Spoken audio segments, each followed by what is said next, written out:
Hola hermanos, nuevamente estamos el día de hoy para continuar la enseñanza. Recordemos el tema que estamos siguiendo, que es el del nuevo orden mundial, ¿cierto? Entonces, para que hagamos un recordéis, un repaso de lo que vimos hace 8 días, el nuevo orden mundial es humanista, es contrario 100% a lo que Dios estableció, porque Dios estableció en su palabra un orden natural. Él dejó plasmado en la Biblia el orden natural de las cosas, pero el nuevo orden mundial, como es humanista, quiere imponer su propio orden, ¿cierto? Que es 100% contrario a Dios, no quiere dar nada de Dios, pero está enfocado 100% en el hombre. Entonces los acompaño a que vayamos a leer desde el primer libro y desde el primer capítulo, primer versículo que vemos en la Biblia, ya está plasmado lo que es el orden de Dios, ¿cierto? Entonces les voy a leer en la versión, la palabra de Dios para todos, Génesis 1, ¿cierto? Entonces nos dice, cuando en el principio Dios creó los cielos y la tierra. Para los estudiosos, los que han estudiado, saben que ahí la palabra Dios, la traducción literal, es Elohim, que significa dioses. Entonces ahí está hablando de varios, sabemos la Trinidad, que Dios es una Trinidad, ahí está hablando de la creación, ¿cierto? Nos dice que los tres, Dios, su Hijo Jesús y el Espíritu Santo, intervinieron en la creación. Entonces nos dice que en el principio Dios creó, Elohim, los cielos y la tierra. Ahí nos está hablando de la creación del mundo. Otro pasaje que nos habla de esto es Juan 1.3. Vamos a leerlo también.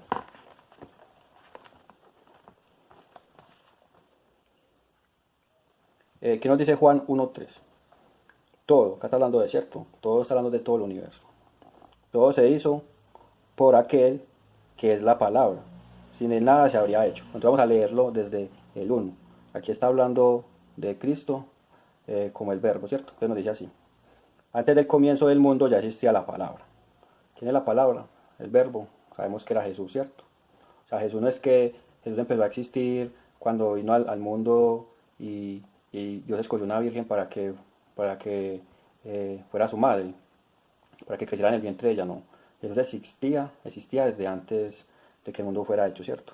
Entonces dice, antes del comienzo del mundo ya existía la palabra. La palabra estaba con Dios, ahí la palabra, perdonen la redundancia, está hablando de Jesús. En otras versiones no habla de palabra, sino de verbo, ¿cierto?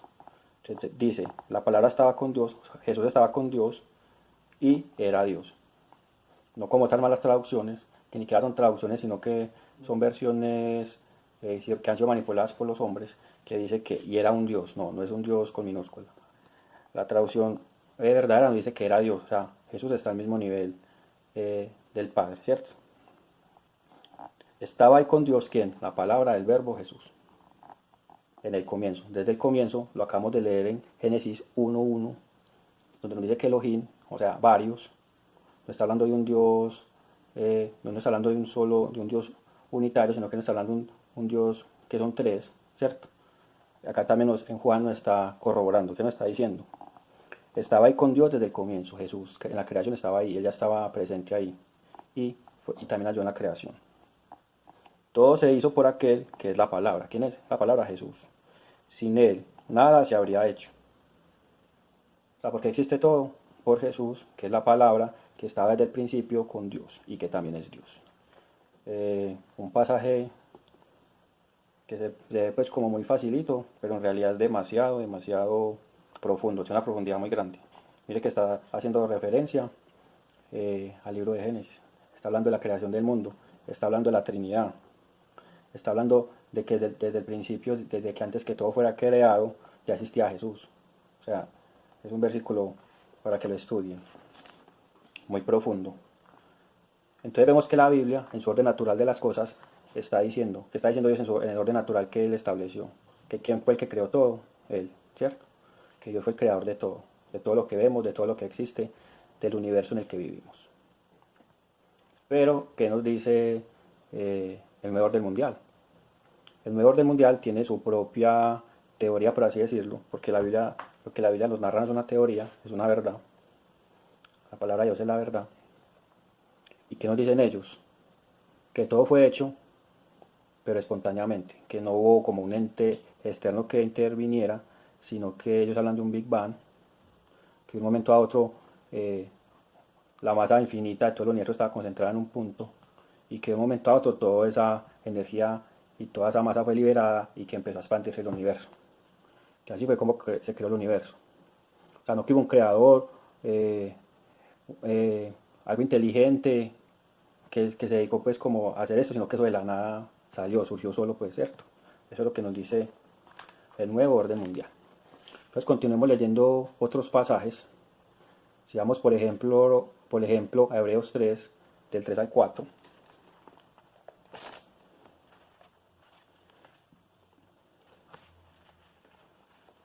Bueno, Hebreos 3, del 3 al 4, que también nos habla de la creación. Aquí nos está hablando, el tema principal aquí es que Jesús está hablando del mismo y está hablando, no, perdón, aquí no está hablando Jesús. Acá está hablando el apóstol Pablo, que le escribió a los romanos, y está hablando de que Jesús es más importante. Si leen todo el libro, él habla en varias partes de que Jesús es más grande que los profetas, que Jesús es más grande que Moisés, más importante. Entonces, acá en este pasaje nos está hablando de que Jesús es más importante, ¿cierto?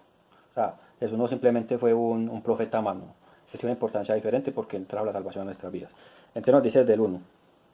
Por lo tanto, hermanos santos, ustedes que participan de una invitación que les llega del cielo fiel, su atención en Jesús, muy importante, apóstol y sumo sacerdote, de la fe que nosotros confesamos, ¿cierto?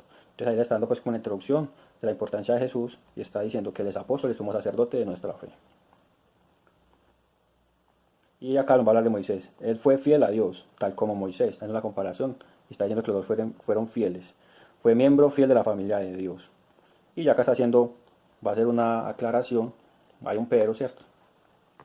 Nos dice, Jesús es más importante que Moisés, porque el que construye una casa tiene más importancia que la casa misma.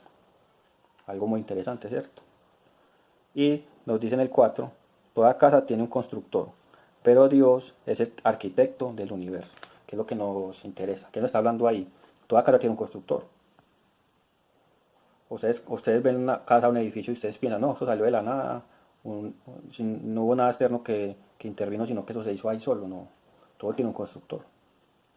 Todo lo que vemos, no lo natural, sino lo que ha sido creado por el hombre. Creado no, eso se llama recreado, que es como coger cosas que ya existen y darles forma, ¿cierto? Porque el hombre no puede crear nada. El hombre lo que hace es que los materiales que Dios dejó en el universo los coge y con eso construye cosas. Es más bien un constructor que un creador, ¿cierto? Entonces usted un carro, ¿usted qué piensa? Alguien lo tuvo que haber. Así haya sido una máquina, hubo alguien que ingenió esa máquina, fabricó la máquina y la máquina fabricó el carro. Pero usted no dice, no, ese carro salió así de la nada, no hubo un creador, un constructor ni nada, eso salió ahí solo, no. Aquí nos está diciendo algo muy importante. Nos está diciendo que toda casa tiene un constructor y que Dios es quien.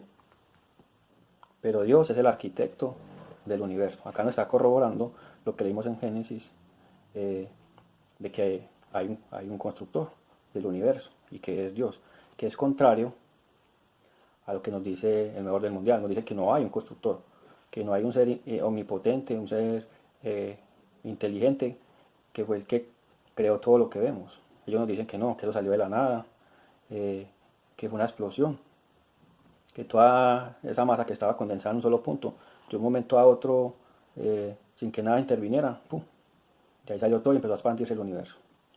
Pero acá nos está diciendo que el universo tiene un arquitecto. Y el versículo anterior, el 3, también es muy importante. Nos dice, Jesús es más importante que Moisés, porque el que construye una casa tiene más importancia que la casa misma. ¿Y qué pasa? ¿Qué pasa mucho? No se adora al creador del universo, al arquitecto del universo, como lo llama el versículo 4, sino que se adora a quién? Al universo. Vemos gente que adora animales, otros que adoran los astros, las estrellas, la luna, el sol.